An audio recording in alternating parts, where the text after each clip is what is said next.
Engineering Summer School. I'm Professor Sarah Pozzi here at the University of Michigan, and I'm very glad to be moderating the session today. Our guest today is Dr. Aditi Verma, who is a visiting scholar at Harvard Kennedy School at the Belfer Center, Project of Managing the Atom.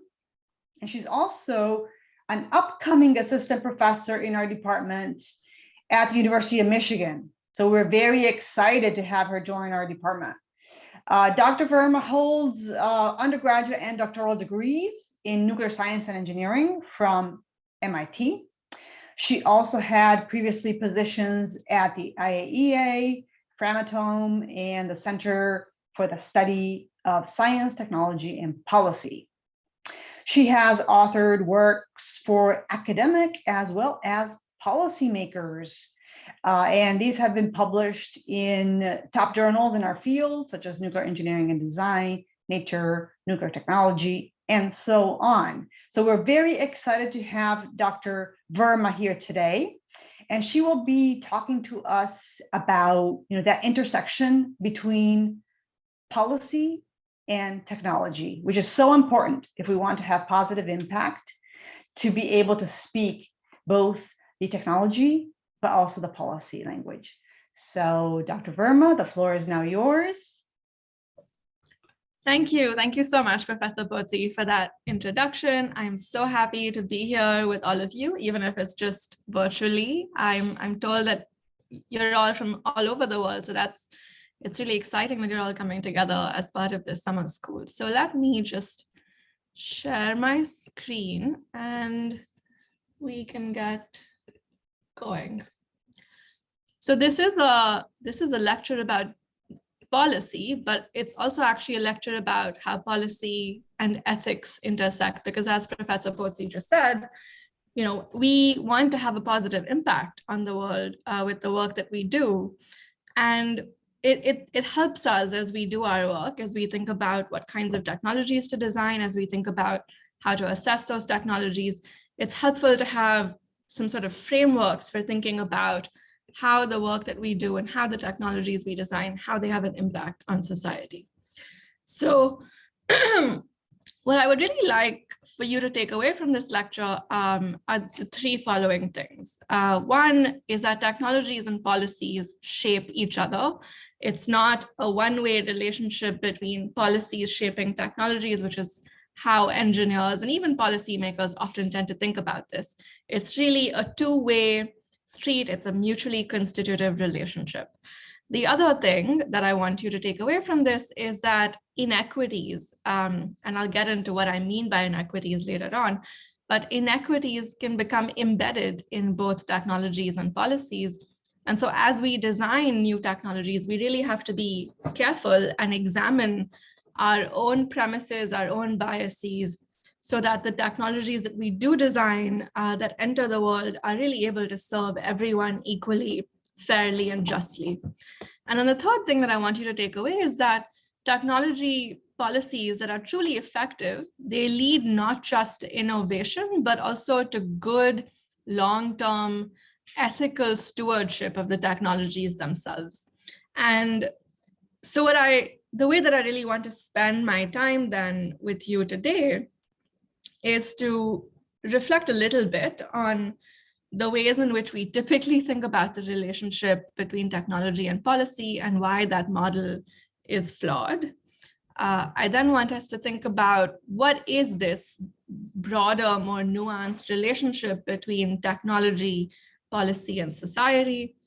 And then I really want to do somewhat deeper dives into how to think about the development, testing, use of nuclear weapons, but also nuclear energy in this more nuanced and holistic way.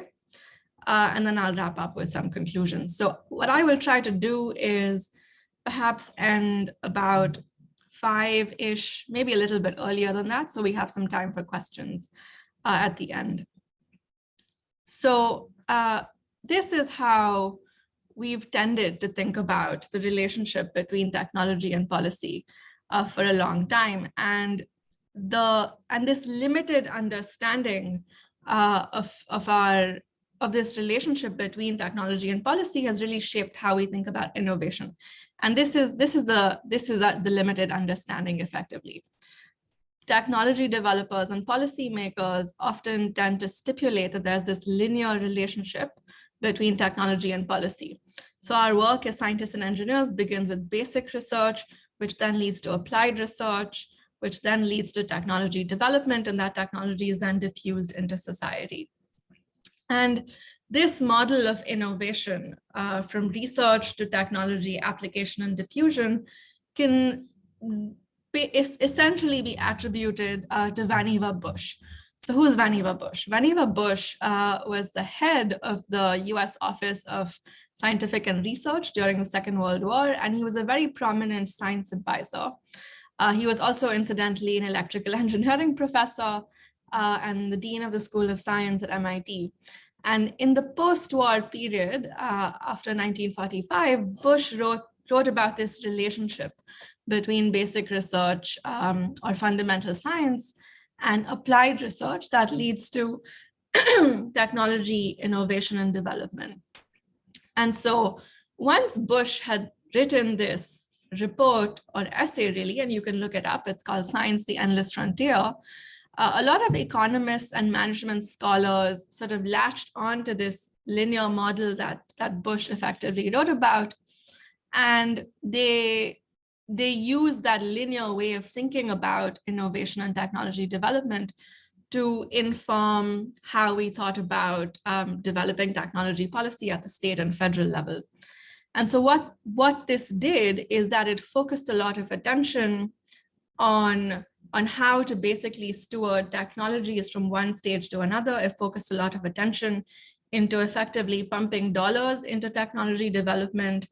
But what it didn't do is that it sort of prevented us from thinking about what were the kinds of technologies that were actually being developed, why were we making the choices that we were, and effectively the technologies under this framework, the technology development process sort of black boxed the technology itself.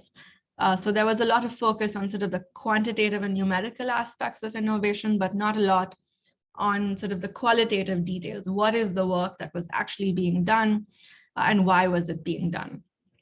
But then this model, this linear model of innovation, this one is also inaccurate because technology development actually does not work in this way. There isn't this perfect linear relationship between basic research, applied science development, and diffusion. It's a much more complicated, complex, intricate process. Often when a technology, including nuclear technologies, especially energy technologies, are put into the world, the process of using that technology, the process of operating a nuclear plant, for example, reveals a lot of information about potential ways in which that plant could have been designed better, or potential ways in which, if not designed better, could the material choices have been made differently? Could it be operated differently? And so that what the technology, even once it's put out into the world, if we're willing to observe and learn from the artifacts or systems that we put out into the world, we can really fundamentally then improve the design of the next version of that technology. Also, it's often the case that when a new technology is created, the act of using it sort of leads to revelations in terms of it gives technology developers, but also scientists, ideas for example, new kinds of ways of designing a particular system, or it points to opportunities for new kinds of materials that could be used for the development of a particular system or a part of a subsystem. And so often the act of using a technological system actually points to ideas for basic research. And so this linear model is actually quite flawed, and this is a more accurate depiction of what the actual process of innovation looks like. So that's sort of one thing that I want you to really keep in mind, is that there is this much more complicated relationship between the different stages of technology development. And any policy or any way of thinking about policy making that is premised on that linear model, it loses out on all of these different opportunities to improve not just the technology that we're working on now, but also future generations of it. But then the other thing, which is perhaps just as important, if not more important, is this relationship between technology and society. As I've just said a little while ago, too often we come to regard the technological designs and systems that we develop effectively as being objective and fixed and unalterable. And we tend to analyze and critique these systems by using a narrow frame of analysis. And that narrow frame of analysis is indeed what also informs this linear model of policy and innovation. And so what do I mean by that narrow frame of analysis? It's what is often referred to as the techno-economic strategic frame. So under this techno-economic strategic frame, those who design technologies and make policies about their development and use, they ask questions about the readiness of a technology, about its effectiveness, about its accuracy, performance, riskiness. These are the kinds of questions we ask within the context of developing security-related technologies and also energy technologies. These are the technical questions. We often also ask economic questions. What is the cost of this technology relative to other technological options? What are the cost implications of one set of design choices versus another?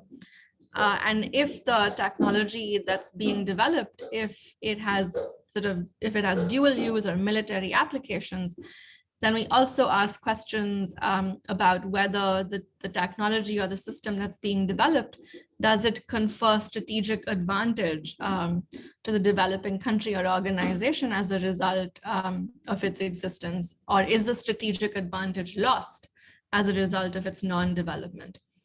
And so this frame of analysis, this techno-economic strategic frame of analysis, is actually a very useful frame, because when technologies are first created, they're born under conditions of great uncertainty. It's not clear whether the thing that has been invented actually has potential users.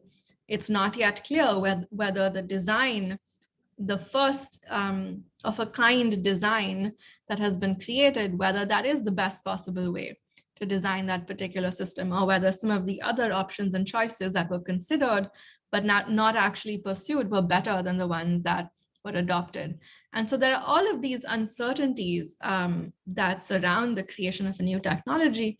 And this techno-economic strategic way of thinking about a new technology actually lends a lot of stability to the technology that has been created.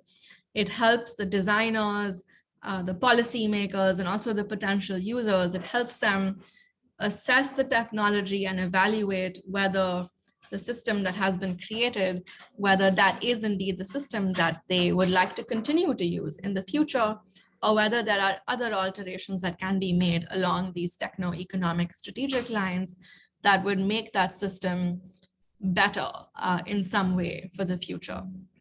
But there's also, while this frame of analysis is quite useful, one of the unfortunate consequences of relying solely on this way of thinking is that it tends to strip technologies of the broader societal context in which they are created. It tends to strip the technologies of sort of the historical trajectories that have led to that development. It tends to strip the technologies of the organizational and cultural context and choices in which those technologies have been created. And so this way of thinking alone is not enough. We need to go a bit broader as we think about our technology choices. The sound that you hear right now outside my window is actually a helicopter. I live right next to a hospital or across the street from one. There's a chopper that comes in with organ transplants. Anyway, there's nothing bad happening. Anyway, so those who study technologies, not from this techno-economic strategic standpoint, but those who study technologies from a sociological, historical, feminist, or even anti-racist standpoint, there are many other lenses that we can use to look at technologies. So these scholars who adopt these many varied lenses, what they find is that technologies are socially constructed. And what I mean by socially constructed is that any technology that's created is the result of many choices, many human choices that the designers make about their development. And the ultimate system or artifact that's produced is not just the result of technical or analytical calculations that go into designing and making it. And so these researchers who study technologies from this socially constructivist standpoint, they find that the early stages of technology development are actually characterized by what they call interpretive flexibility. And here, interpretive flexibility really means that a number of possible options that could have been pursued for the development of a particular technology. Those options remain in the living memory of the people who've created those technologies. But as the technology is developed further, as it's stabilized, all of these alternative ways of doing things are slowly forgotten. And the role of these researchers, historians of technology, sociologists who study technology, what they do is that they try to uncover some of those alternate possibilities of development and the paths not taken. And they find that indeed, time and time again, there rarely is a single best possible design that could have been created. Instead, there are multiple possible options that designers consider. And often for very many sort of human or organizational or cultural reasons, they select a particular design, and the design that's selected is rarely ever sort of the technically best design, because such a thing does not really even exist. So when we come to view technologies as being objective and fixed, we sort of forget all of this nuance and all of this complexity that is inherent in the process of technology development. And often we also tend to overlook the fact that in the process of technology development, the biases that the designers who are creating the technologies, or the biases that might be inherent in the ways in which the organizations that develop these technologies operate, those biases get encoded in the technologies. And so when we come to view the technologies that we've created as being objective and fixed, we tend to also implicitly or explicitly accept those biases. So in order to prevent this from happening, we really need to think about how we develop our technologies and how we develop our policies surrounding those technologies in more complete and nuanced ways that account for the organizational, the institutional, the cultural, and the historic context in which technologies, including nuclear technologies, are developed and embedded. And so to do this, we really need to open the technological and policy black box, and we really need to subject those earliest stages of technology development and policy development to much more scrutiny. And so how do we do that? The way that we can do that is to ask a new set of questions about the technologies that we develop and the policies that we make to stimulate or regulate their development. And these questions have to do with who gets to design technology? What is the demographic that has a seat at the table? Who is there and who is missing? Who are we designing technologies for and with? How are we scoping and framing our design problems, but also how are we scoping and framing the policies that we make to stimulate the development of a technology or to regulate the development of a technology? What are the values that are inherent or embedded in our technological and policy frameworks? How are the sites of development of technologies impacted? And by sites, I mean not just the site where a particular technology might be used, but also the many other sites that might be part of the process of technology development, either because resources that are needed to develop a technology are extracted from a site, or because the waste that are produced as a result of designing and developing a technology or operating a technology are stored at that site. So there are many different locations that are part of this process of technology development. And often we tend to focus on the one location where a technology is used. This is certainly the case for nuclear energy, where people tend to pay a lot of attention to where the reactor itself is used and operated. But sometimes we tend to forget that there are uranium mines that are involved, there are waste sites, there are research sites. And so we really have to think about the technology development process across its many sites. And then the final decision, or the final question rather, which is a very important one, is about the governance of technologies. How are we making decisions about the governance of our technologies, and who is able to participate in making those decisions about technology governance? Now, I've been using the term technology somewhat broadly, but I should acknowledge that the very notion of what a technology is actually quite nuanced, because technologies can span many scales, starting from a technology concept, which could be the physical or scientific principle that's underlying how a system works or operates, to a technology artifact, which could be a very, very simple object that's based on that scientific or engineering principle. And then that technology artifact could be part of a broader, complex product system. And that complex product system could itself be part of a larger socio-technical system.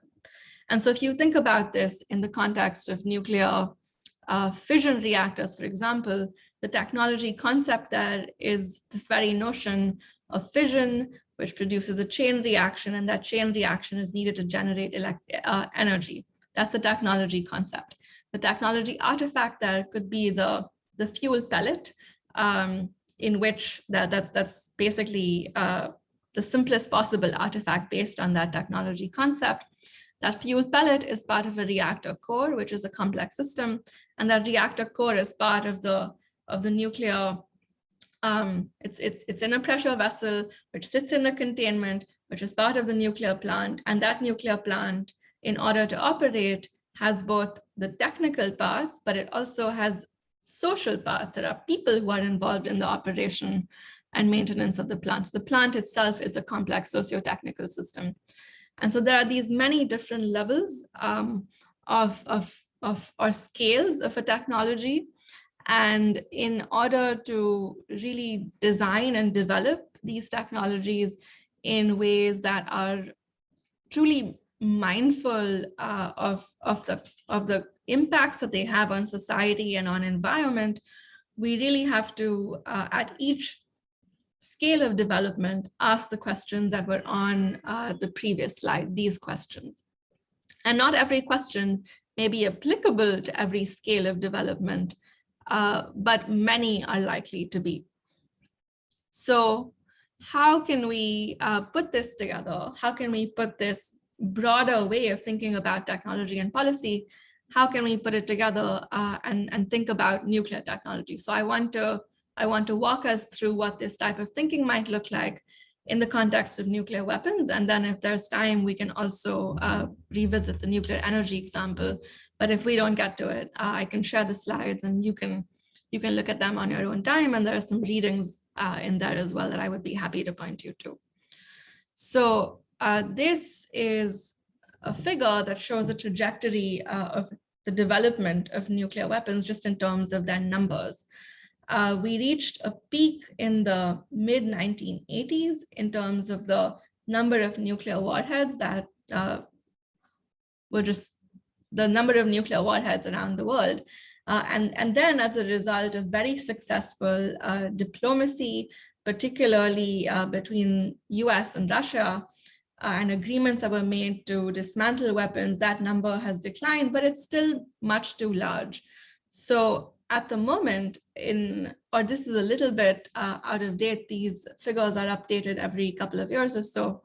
The US at the moment has over 5,000 nuclear warheads, and Russia has over 6,000, but then there are several hundred that are also in the possession of countries that are both officially and unofficially nuclear weapon states. And the unofficial nuclear weapon states here, of course, are India, Pakistan, and Israel.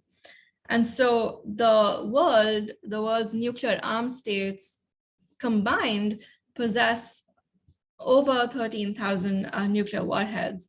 And the vast majority of these, of course, belong to Russia and the United States.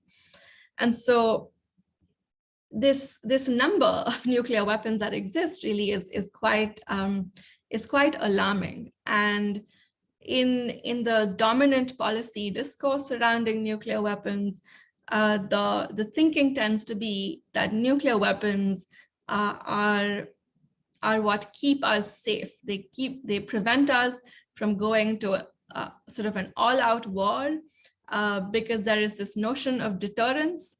And what deterrence means in this context is that the possession of nuclear weapons by Russia and by the United States prevents these countries from using their weapons against each other, and it prevents them from going to war.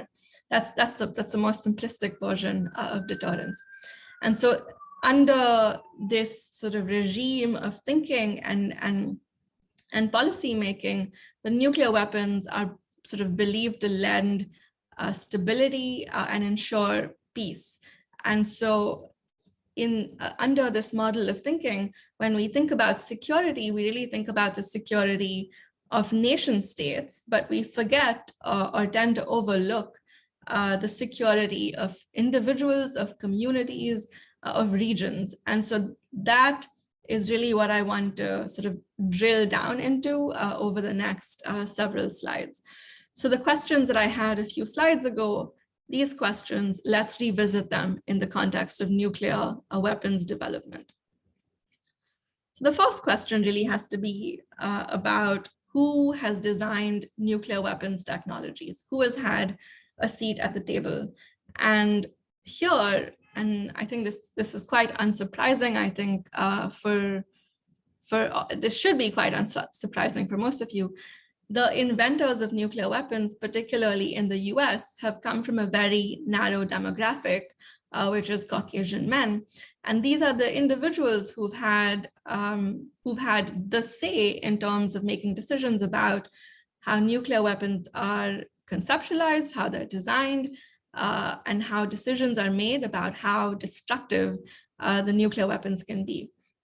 And similarly, the very logic of deterrence, which I was just telling you about, which in itself is a construct, was also developed by economists, political scientists, and physicists who also came from this very narrow demographic.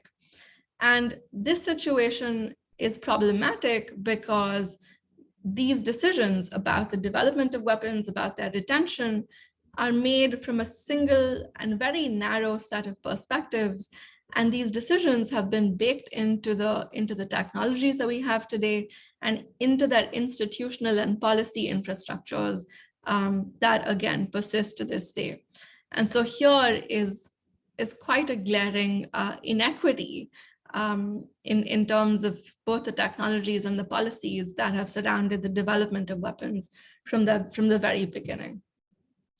The second question has to do with what are the values that are embedded into the nuclear weapons technologies themselves. Whose values are they and how are they embedded into the technologies?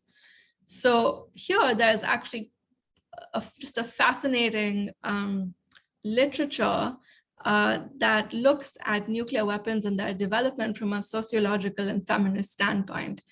And the analysis of the language that nuclear weapons developers use from this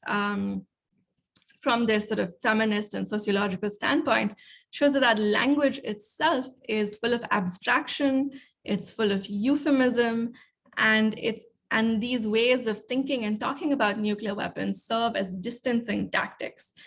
They help this type of dry, sort of jargon-laden language helps the nuclear weapons designers and developers from distancing themselves from the potential victims of the nuclear weapons if they were to be used. And so this dry, jargon-laden language, it allows these defense technology developers and analysts to make decisions about nuclear weapons without feeling a significant amount of discomfort or moral outrage or even horror.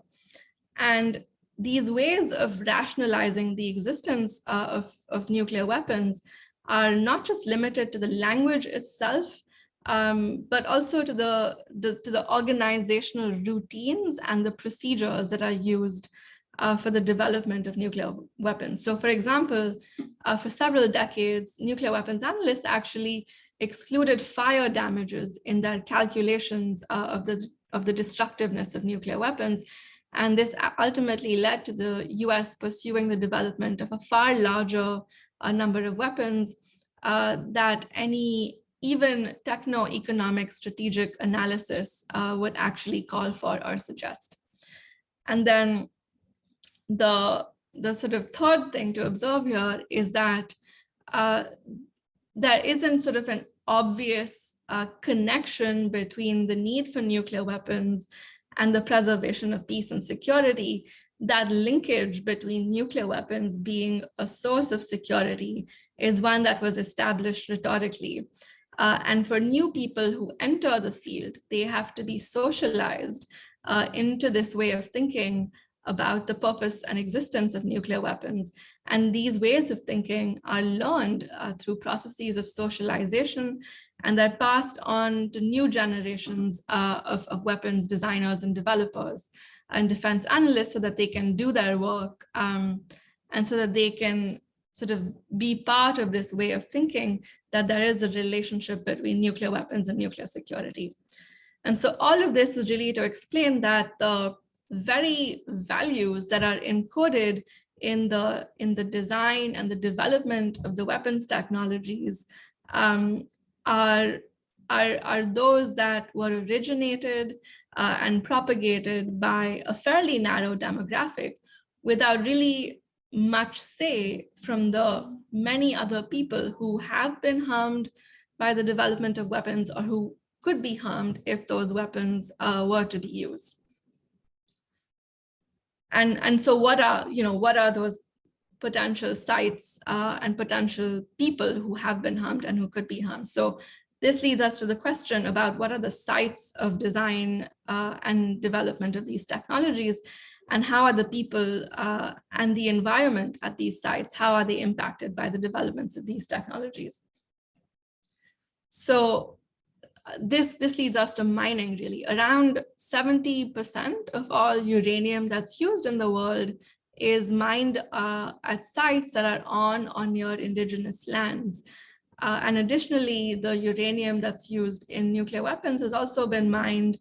This is particularly the French nuclear weapons has been mined in Congo, Niger, in South Africa, Gabon, Madagascar, and Namibia. And the workers who work at these mines are not regarded as they're not regarded as radiation protected workers, and they're not given the same sort of protections that one would have if one worked at a nuclear plant, whereas the exposures at these two different sites are actually equivalent. Another thing actually to note here is that these uranium mines, once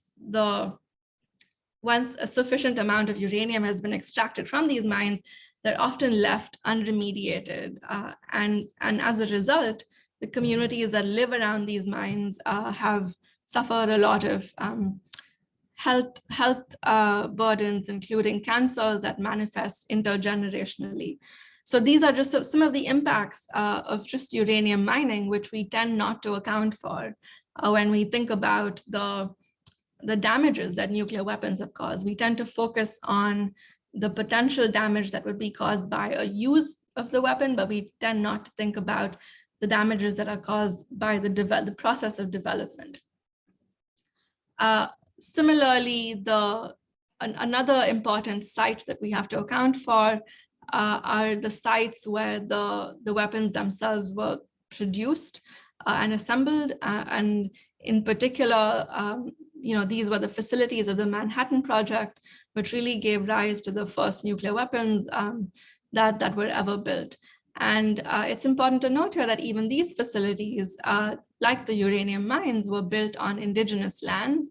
And these lands were often seized without any real compensation for the people who lived on those lands. And those people were often informed that their lands were about to be taken on very short notice, and they were resettled in other places with little to no compensation. There was also a lot of racism and segregation that was really a part of the daily lived experience of the people who worked at these facilities, in particular for the African-American women who worked at the Y-12 National Security Complex. They lived in racially segregated facilities that were called hutments. And unlike their white colleagues, these women were not only not fairly compensated for their work, but they were often also erased from the histories and the visual records of that time that depict the work that was done at these different facilities. And still keeping with this question about how the sites are impacted, nuclear weapons were actually tested extensively above land before the Comprehensive Test Ban Treaty was sort of adopted, although it has not been ratified by all countries, but it's sort of a normative barrier to testing weapons. But anyway, the lands that were used for testing these weapons by the US, by France and Russia, even the lands that were selected for testing those weapons were predominantly lands that were inhabited by indigenous communities. They were regarded, these lands, because they were distant at a great distance from the major cities in these countries, they were regarded as remote and not sort of important to the political economy of these different countries. And so because these lands were regarded as remote and effectively inconsequential, they were selected for testing weapons.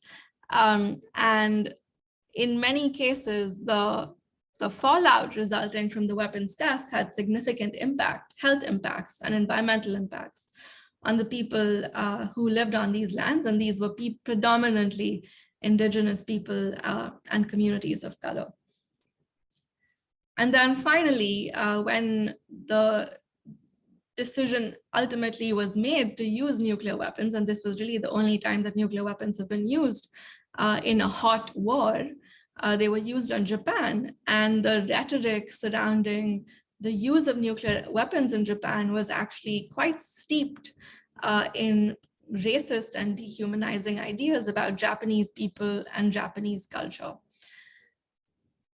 And then the final question to be asked in the nuclear weapons context is about how we've made decisions about the governance of these technologies. And when we talk about the governance of nuclear weapons, and when we talk about preventing the spread of nuclear weapons around the world, we generally tend to focus on the Nuclear Non-Proliferation Treaty. And the treaty is sort of held up as an exemplar because what it did is that it split the world up into nuclear weapon states and non-weapon states. And the weapon states, 5 of them, were allowed to possess nuclear weapons legally, whereas the other states could not. And the nuclear weapon states, as part of the NPT, formally committed to, over time, disarming, and by disarming in this context, I mean dismantling the nuclear weapons and getting rid of them entirely. But what the fact of the matter actually is that the nuclear weapon states, despite having made these commitments to disarm, although they've diminished the number of nuclear weapons that they have, they nevertheless continue to have very large numbers of them.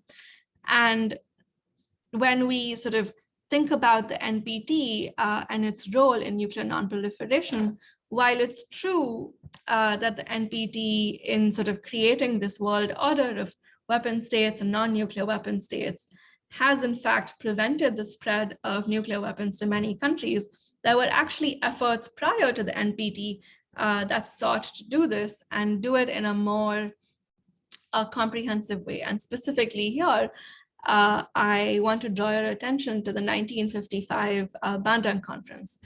And this was a conference that brought together 29 Asian and African countries who, through their discussions and deliberations at this conference, they called for disarmament and they called for ending the nuclear weapons race, arms race, before it had even really begun. And unfortunately, these calls by the Asian and African countries to prevent a nuclear arms race and to pursue disarmament, these calls were largely disregarded by the Western countries and are sort of emblematic of this pattern of inequities being embedded in our process of designing these technologies, of testing them, of using them, and even of governing them.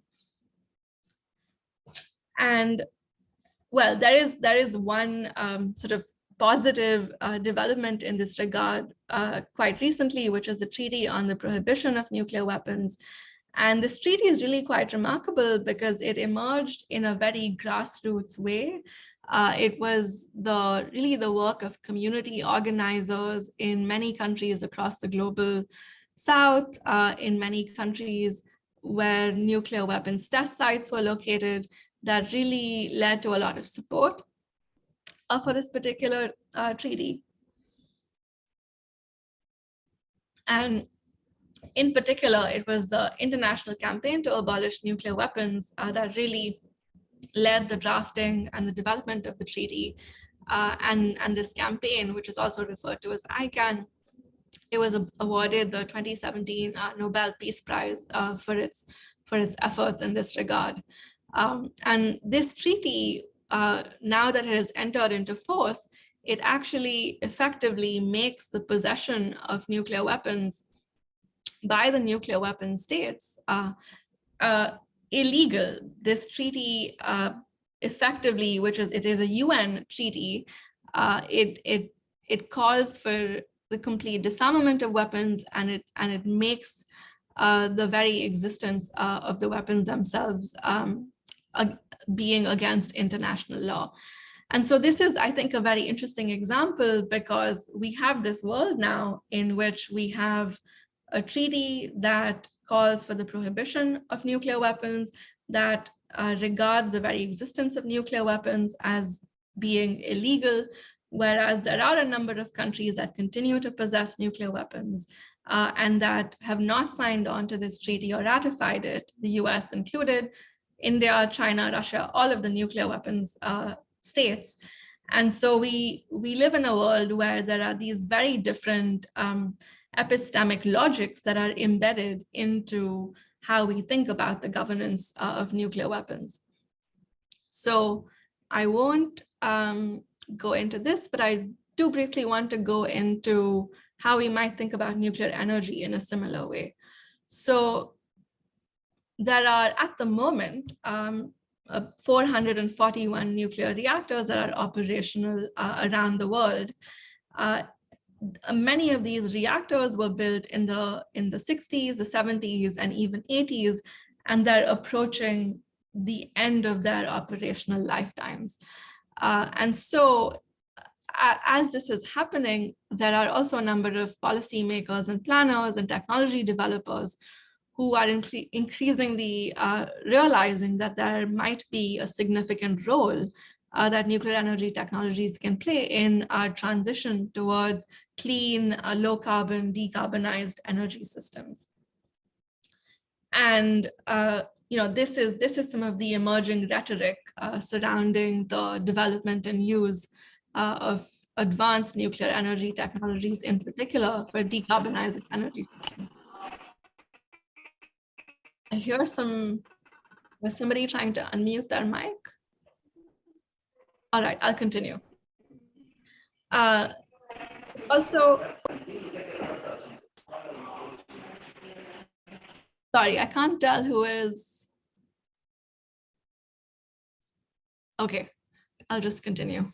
I'll try to wrap up the bit on nuclear energy quickly so we can have some questions. There's a lot of excitement surrounding the development of advanced nuclear technologies.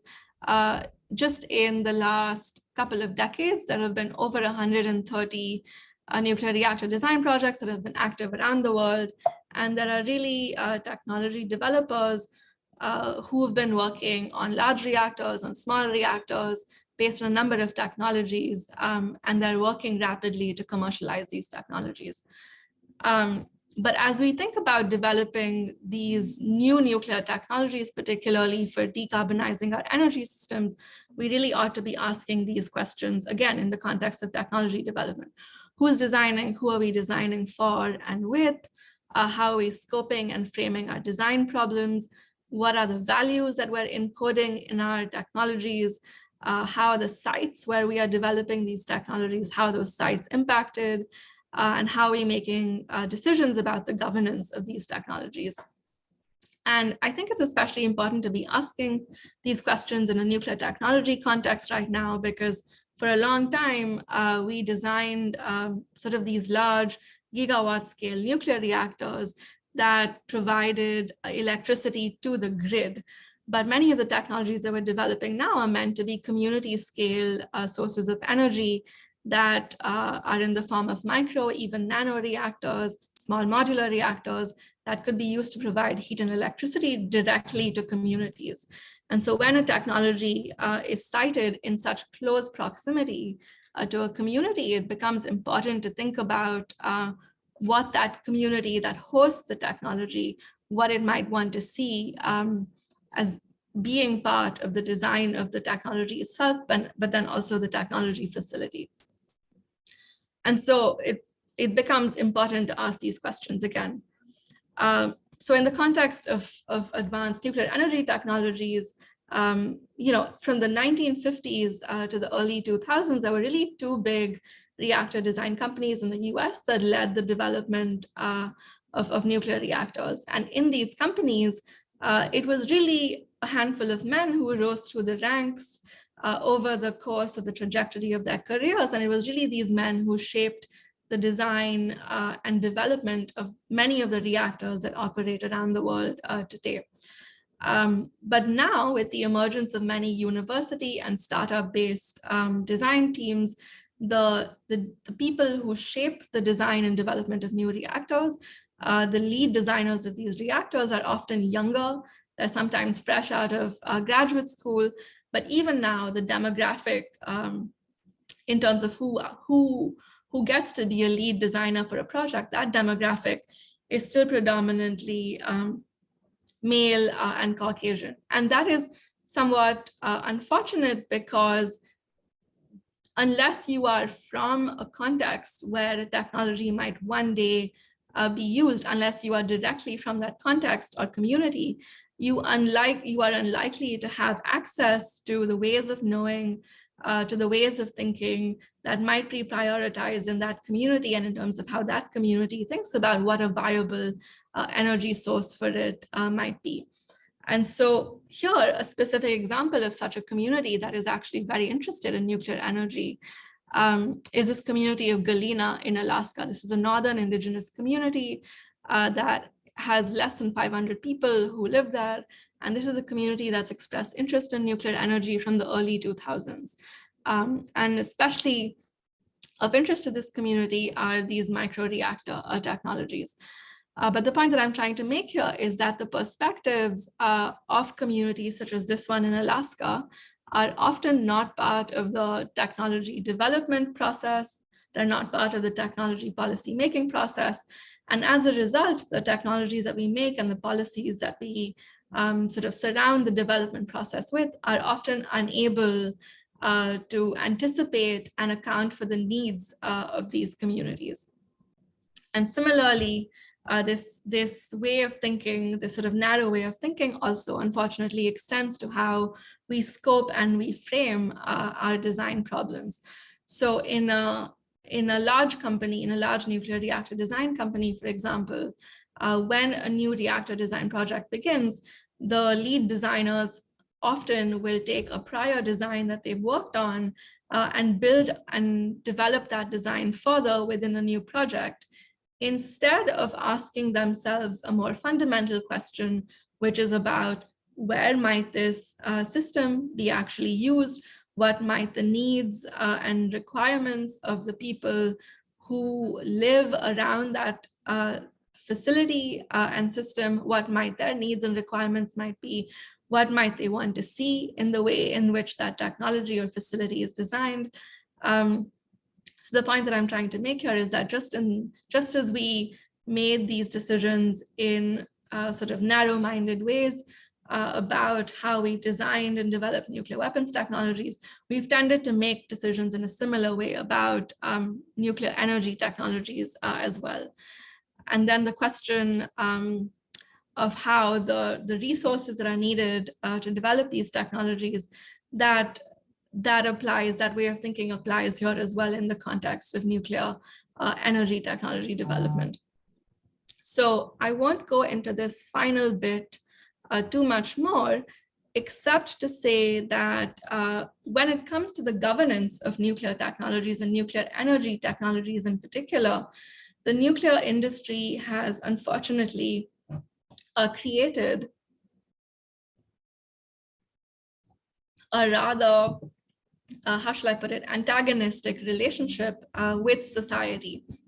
And the reason that this has come about is that the experts who work in the nuclear industry, and I'm a nuclear engineer, so I've observed this firsthand, the experts who make decisions about the design, the development, and the governance of these technologies, they tend to view the ways in which the public and society thinks about these technologies, and particularly the riskiness of these technologies. They tend to think about the public's ways of thinking about this technology as being sort of irrational and affect-laden. And as a result, as an industry, our approach to engaging with society has really been one of trying to educate the public as opposed to engaging with the public to try to understand their concerns and then acting on those concerns in terms of how we design and develop technologies. And without going into this too much, in some of the work that I've done, I've found that although as engineers, we tend to tell ourselves that we think in strictly rational ways and that we make decisions about risk and safety in strictly rational ways, the fact of the matter is that when we actually design new systems and when we actually design new technologies, many of the ways in which we think about safety, many of the ways in which we think about what it means for that system to be safe enough, to be good enough, those ways of thinking are not so different from the ways in which the public thinks about risk. So the point really here is that we've sort of set up this artificial expert-public divide and unintentionally built this antagonistic relationship with society. So I'm going to skip over this and go to the end here, which is that there was quite a lot crammed into what I've just said, but I hope the sort of general point that you take away from this is that technologies and policies do in fact shape each other. There are inequities that can become embedded in the design, the development, and the policy making surrounding nuclear technologies. I've talked about a little bit about that both in the context of nuclear energy technologies, but also nuclear weapon technologies. And the third and most important point really here is that that effective technology policies lead not just to innovation and more technology development, but they also lead to long-term stewardship of technologies that is ethical and that is equitable. And so in order for us to really, as engineers, develop both technologies and policies that truly serve society, we have to think of the work we do in more nuanced and more holistic ways. We have to go beyond sort of just focusing on the technological details of our work, and we have to go beyond sort of regarding the things that we develop as being objective and fixed and unalterable. And instead, we really have to think about our roles as engineers, about the technologies that we develop, and about the history of our own field in the organizational, the institutional, and the cultural and historic context and in which we exist. And we have to use these richer and more nuanced ways of making sense about technology and society to inform how we do our work. So with that, I will stop talking. I saw that there were several questions in the chat. Thank you, Dr. Verma. That was great. Great presentation. We have some really good questions in the chat, and I'd like to start with one that talks about the indigenous population and the concern about, these in situ mining methods, and is it currently an issue? So you talked about how historically it has been an issue. Have things improved? So I think that things have improved from a technological standpoint in that we could apply sort of modern mining techniques for the extraction of uranium in the future, and I think that a lot of those techniques are starting to be applied, but a lot of the things that were done wrong in the past have not yet been repaired. And by that I mean that a lot of uranium mines that are no longer active mines, then they have not been remediated. There's still a lot of sort of uranium mill tailings, and there's a lot of sort of what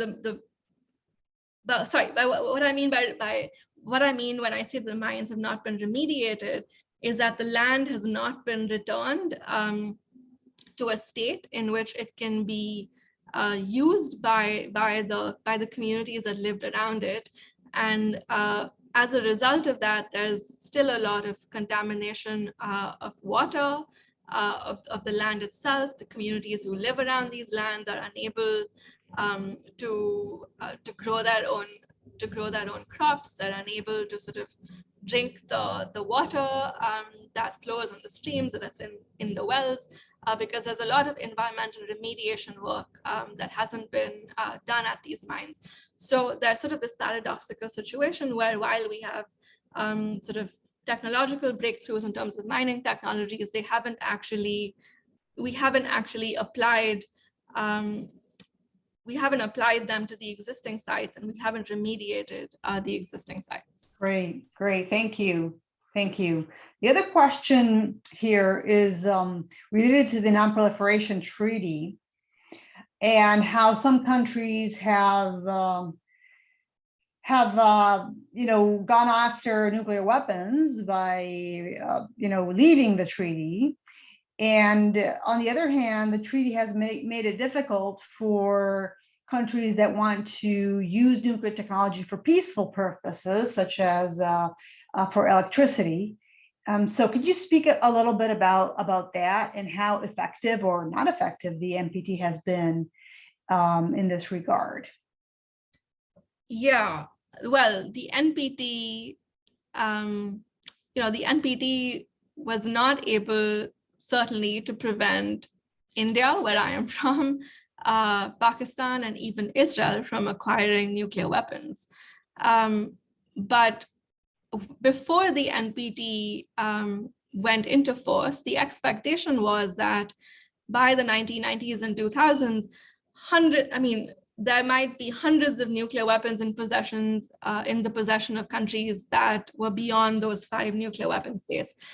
And so, in that regard, the NPT has indeed been successful because it's created this international norm surrounding the fact that while it is acceptable for the nuclear weapon states to have weapons, it isn't for the other states to have them. And so anytime a country decides to acquire nuclear energy technology, it has to subject any of its nuclear related activities to inspections and to safeguards.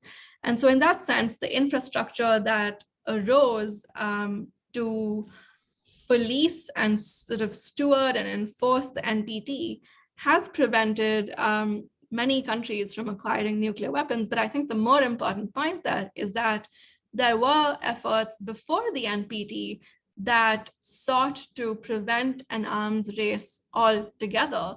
And if we had built a world around that way of thinking, then we might today live in a world where we did not, or where we do not have nuclear weapons. So I think the NPT should be acknowledged for, I think those who develop the NPT and those who enforce it, their work should be acknowledged, but we should also remember that there was another possibility of action in which the world might actually have been fundamentally safer and more secure. And that way, or that world was not the world that we chose to live in. Absolutely. Thank you.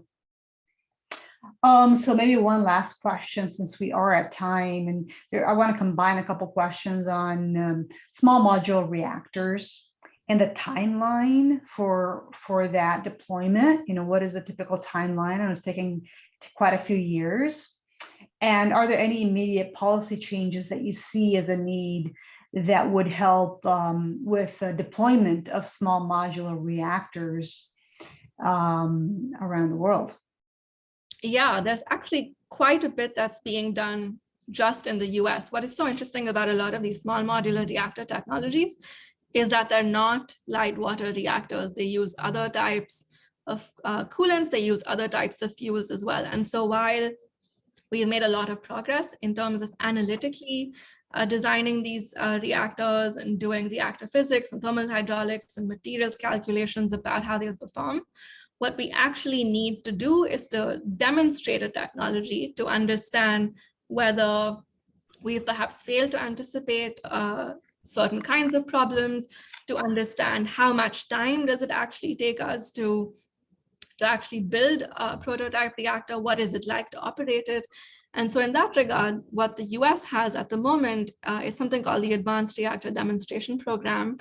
And the Advanced Reactor Demonstration Program, one of the main things that it's going to do is to help reactor companies build these prototype reactors, including sort of prototype reactors that are also power reactors. So there are sort of fairly advanced discussions that are underway in terms of building the natrium reactor, which is a reactor that TerraPower has designed at a site in Wyoming. There are a number of other companies that are planning to demonstrate their small modular reactor designs at the Idaho National Laboratory site. There's something called the National Reactor Innovation Center that's working with companies to demonstrate those designs. So I think the most significant sort of milestone that we need to achieve, that we will achieve likely by the end of the decade, is to prototype and demonstrate some of those small modular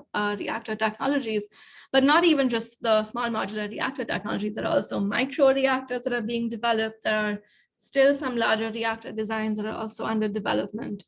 And so the US efforts really are focused right now on demonstrating the technologies by the end of this decade. Great, great. Thank you so much. Well, this has been really fantastic lectures. Thank you so much for supporting our nuclear engineering summer school within the MTV. I want to remind everyone who's here that we will post recordings of all of the lectures on our website. And I did place the link in the chat for you to reach that website so that you can find, the previous speakers. And as we go through this summer, we will post the lectures. So yes, as you see, you have many thank yous in the chat. So thanks again, Dr. Verma, and thanks everyone. Bye. Thanks, Thank everyone. you for this so much. great Bye. presentation.